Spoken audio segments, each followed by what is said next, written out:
পরে।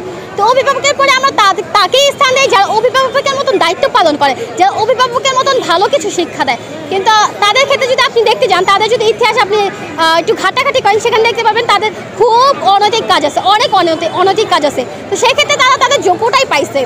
গত যে 15টা বছর আমরা শাসিত ছিলাম স্বৈরশাসকের সময়, তারা শুধু সুযোগটা নিচ্ছে আমাদের সাধারণ শিক্ষার্থীদের থেকে তারা সুযোগ নিচ্ছে কীভাবে টাকা হচ্ছে নেওয়া যায়, কীভাবে টাকা মারা যায়। এক কথায় বলতে গেলে সেটা সম্পূর্ণভাবে কালো টাকা, অবৈধভাবে উপার্জিত টাকা। তো তারা যে অবৈধভাবে উপার্জন করছে, এটা কোনো অভিভাবকের একটা কাজ হতে পারে না। সেক্ষেত্রে আপনাকে আমি বলবো যে আপনি বলছেন যে তিনি আমাদের মায়ের পরে, অভিভাবকের পরে।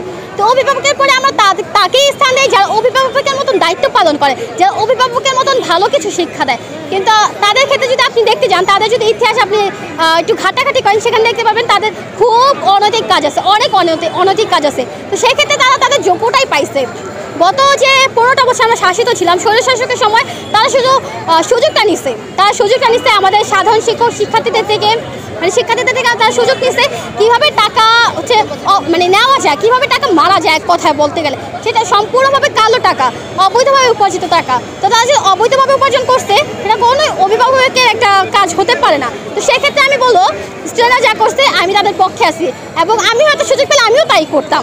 আর আমার বিদ্যালয়ের শিক্ষক এমন না যে আমি সেখানে করব, ঠিক আছে। আর যারা করছে, যেসব শিক্ষকদের বিরুদ্ধে করছে, সেই সব শিক্ষক এগুলোরই পাও না, এসবের যোগ্য। আইন তুলে নেওয়ার বলতে এখন তো দেখা যেতেছে আইন আপাতত বন্ধ আছে।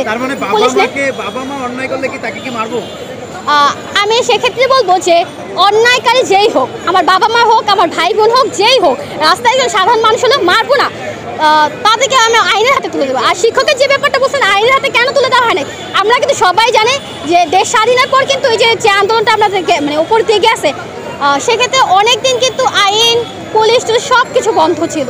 তো সেক্ষেত্রে তারা যা করছে একদম ঠিক করছে।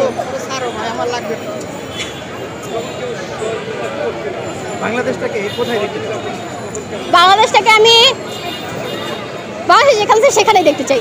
বাংলাদেশ একটা সুন্দরভাবে আমি দেখতে চাই। বাংলাদেশকে দেখতে চাই যাতে প্রত্যেকটা দেশের, প্রত্যেকটা জায়গায়, প্রত্যেকটা জাতির একটা উদাহরণ হিসেবে যাতে দেওয়া হয়।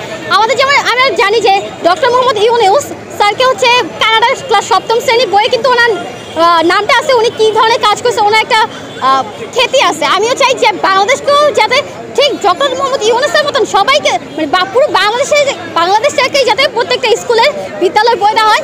এই একটা দেশ আছে, এমন একটা সভ্য জাতি আছে যারা কোনো কিছুতে ভয় পায় না, কোনো কিছুতে হার মানে না। তারা যে জেনারেশন আছে, কিশোর আছে, কিশোরী আছে, যুবক আছে, যুবতী আছে, তারা সব কিছু মাথা পেতে নেয় না, তারা অন্যায়কে মাথা পেতে নেয় না। তারা খুবই সাহসী এবং তারা গুলির সামনেও নিজেদের বুক পেতে দিতে ভয় পায় না। এইভাবে আমি আমার দেশকে দেখতে চাই, সভ্য একটা জাতি হিসেবে দেখতে চাই।